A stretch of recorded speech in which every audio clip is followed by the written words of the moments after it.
একটা ওয়ার্ড ফাইলে কতগুলো পেজ আছে বা কতগুলো ওয়ার্ড আছে আমরা এই যে এইখানে নিচে এই জায়গাটাই দেখতে পারবো যে এখানে পেজ পেজ নাম্বার আছে হচ্ছে 14টা। আমরা 7 নম্বর পেজে আছি। অফ 14টা টোটাল পেজ আছে অ্যান্ড ওয়ার্ড সংখ্যা আছে 4070 এর মতো।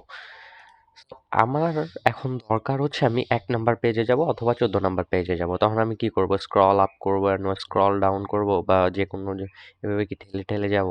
না, স্মার্ট ওয়েতে যাওয়া পসিবল। তো আমরা এইভাবে কেন হুইল ঘুরায় উপরে নিচে করে করে যাব। সো আমার এখন যেটা করতে হবে আমি একটা স্মার্ট ওয়েতে আমি হচ্ছে 1 নাম্বার পেজে যাব অথবা 14 নাম্বার পেজে যাব। আমাদেরকে একটা শর্টকাট কি ইউজ করে এই কাজটা করতে হবে। সো আমাদেরকে যেটা করতে হবে প্রথমে কন্ট্রোল প্লাস জিতে প্রেস করতে হবে। এখানে লেখা আসছে go and enter your page number. আমরা 7 নাম্বার পেজে বা 8 নাম্বার পেজে আছে, এখন আমরা 14 নাম্বার পেজে যাব। এখানে 14তে ক্লিক করে অ্যান্ড এন্টার প্রেস করি। আমরা 14 নাম্বার পেজে চলে আসছি। আমি এখন 1 নাম্বার পেজে যাব।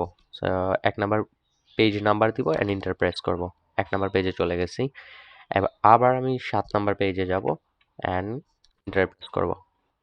বুম, এটা এখন কেটে দেয়, কেটে দিয়ে এখানে দেখে পেজ নাম্বার আমরা 7-এ আবার ফিরে আসছি। ঠিক আছে, তো এই এই শর্টকাট কি কন্ট্রোল প্লাস জি প্রেস করার মাধ্যমে শর্ট টাইমে আপনি এক পেজ থেকে আরেক পেজে জাম্প করতে পারেন। যত বড় ডকুমেন্ট হোক না কেন, 1 থেকে 7 বা 1 থেকে 1000 পেজ নাম্বারে যাওয়া জন্য আর হুইল স্ক্রল আপ বা স্ক্রল ডাউন করতে হবে না।